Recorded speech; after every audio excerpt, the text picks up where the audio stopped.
Fala pessoal, eu sou o Legomes. Hoje vamos relembrar o espelho da Styria 2020 da F2.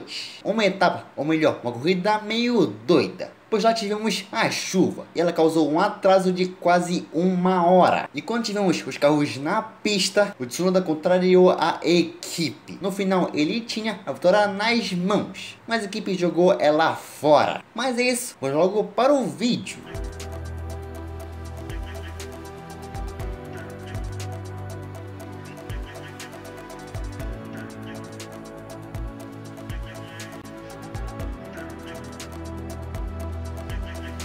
A F2 em 2020 tinha praticamente o calendário da F1, isso por causa da Covid, que afetou muito as categorias. Mas a temporada antes da Styria tinha acontecido apenas uma etapa, que foi a da Áustria. E lá na sprint, o Drugovich venceu a prova. Mas o calendário após etapa 1, tínhamos o Walot liderando. Ele tinha a vantagem de 4 pontos para o Schwartzman, que era o segundo. Drugovich, nosso Drugo, era o terceiro. Tickton e Delestrais fechavam o top 5.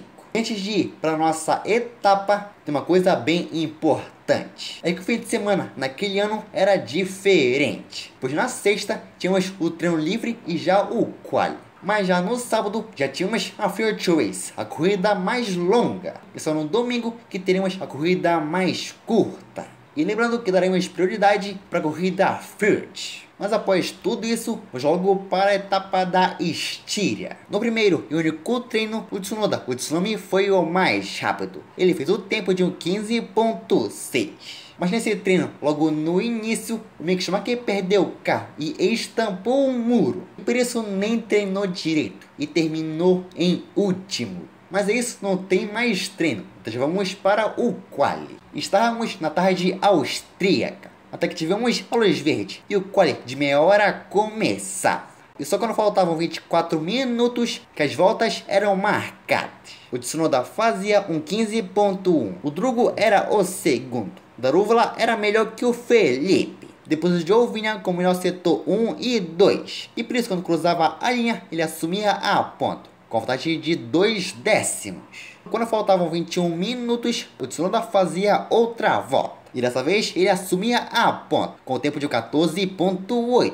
Quando faltava 12 minutos, todo mundo estava no box. Mas depois, quando faltavam 3 minutos, o Tsunoda fazia o melhor setor, mas depois ele era atrapalhado. E por isso, logo depois, ele tirava o pé e perdia a sua volta. Mas quando faltavam poucos segundos, o Giovinazzi em outra volta. Ele ficava a poucos milésimos do Tsunoda. Mas depois o tempo se encerrava e ninguém melhorava. Então por isso Yuri Tsunami era pole para Future Race. Joe foi bem, chegou perto, mas ficou em segundo. Então após esse quali tínhamos o grid formado. E lembrando que era para Future Race. Tsunoda na pole, Joe ao seu lado em segundo. Aylot Ghiotto, Eidke Schwartzman, Daruvala Lundgaard, Mick Schumacher, o nosso Drugo, fechavam o top 10. Mas após tudo isso, agora vamos para o sábado, que teria a chuva. No sábado, após a intro da transmissão internacional, aparecia o Markelov na brita. Então antes mesmo de começar, era -1 para corrida. E na volta de formação, atrás do safety car, vimos que tinha muita chuva.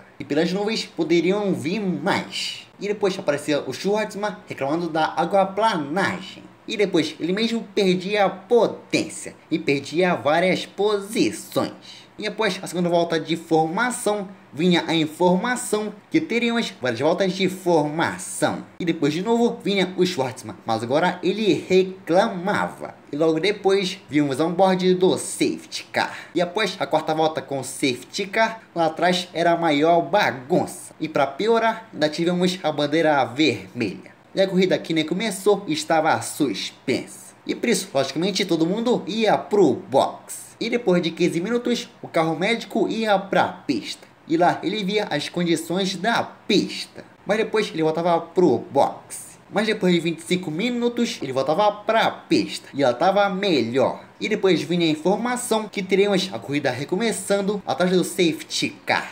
E depois outra informação que agora a Future Race teria 36 voltas. Mas após 50 minutos, os carros voltavam à pista. E só no fim dessa volta que aparece o gráfico de pilotos. Mas depois de 4 voltas, o safety car finalmente saía. Então tínhamos a bandeira verde e finalmente a largada. O Tsunoda ia lá, agarrava bem e seguia na ponta. Na curva 3 estava tudo branco. Na volta 7, o Alesi era o primeiro a parar no box. E depois lá na frente, o Lundgaard ia para cima e por fora conseguia a posição. Na 9, vimos a onboard do Ghiotto e percebemos o quanto ruim estava a visibilidade. Enquanto lá na frente, o Tsunoda liderava com vantagem de 2 segundos. Na volta 15, o Lundgaard ia com tudo, até por fora, mas o Aitken conseguia se manter. Isso até a curva 8, quando o Lundgaard mergulhava e passava o Jack.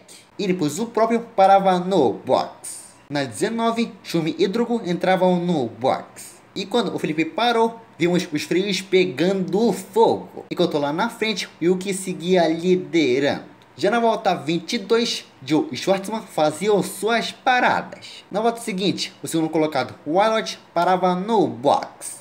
E quando ele ia saindo, o Joe o passava. Então o chinês ia para segundo virtualmente. E depois, logo atrás, o Schwartzman também passava o Aelot. Já estávamos na volta 25 e o Tsunoda ainda não tinha parado. A equipe queria avisar ele, mas o japonês seguia na pista. Mas no fim da 26, o Tsunoda finalmente entrava no box. Ele parava e a troca foi horrível. E por isso, quando saiu do box, o Joe foi com tudo e passou o japonês. E para piorar, Yuki também perdeu posição para o Schwartzman. Então com isso, Yuki caía para terceiro. E depois, mais à frente, tinha batalha pela liderança. O Schwartzman ia por fora, mas o Joe segurava, até que o Robert saía melhor e conseguia a ultrapassagem. E como o piloto à frente parava, o Schwartzman era o novo líder. Na 30, o Tsunoda chegava, pegava vácuo e mergulhava, e já passava o Joe, então ia para segundo. E agora em busca do Schwartzman. Na volta 32, o Tsunoda já estava um segundo atrás do Robert. Quando faltavam 3 voltas, vimos que ele ia de pouco em pouco para cima do Robert.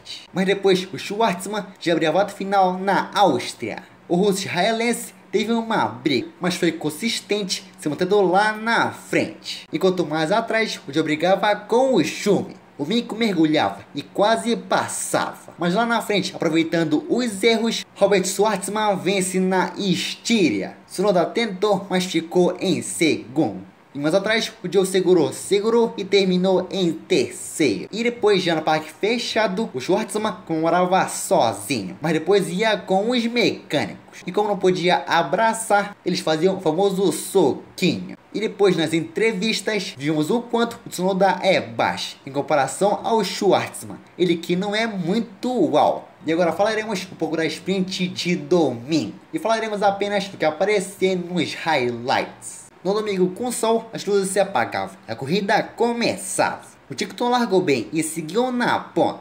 A curva 1 foi loucura, com o Schwartzman rodando e ficando por lá. Na curva 3, as hastes brigavam e o Mick chegou neles. Já na volta 4, o Lundgaard chegava e ia com tudo, mergulhava e passava o Tickton e conseguia a posição. Então com isso ele era o novo líder. Na volta 10 o Tsunoda tinha problemas e por isso perdia posições. Na volta 12 o Tsunoda abria asa, pegava água e passava o Armstrong, então ia ao pódio. Isso até a volta seguinte, quando o cockpit teve algum problema, estourou alguma espuma. E por isso o Schumacher abandonava a corrida. Mas no final o Lundgaard vencia a sprint. Tickton foi o segundo, já o Armstrong foi o terceiro. Mas após essa etapa meio louca, no final do campeonato, o Mick Schumacher foi melhor e conquistou o título. Mas foi esse o vídeo de hoje e por isso deixa o like. É isso, meus manos. Vimos quarta-feira com Rebrando Qualis. E falaremos do Quali do Azerbaijão 2019. Naquele Quali, o Leclerc se chamou de estúpido. Já na sexta, iremos relembrar a etapa da Azerbaijão 2023. Uma etapa caótica e cheia, pois teve a sprint. E lá contamos tudo sobre a etapa. Tudo sobre as sessões. Mas é isso, desses dias, falou e fui.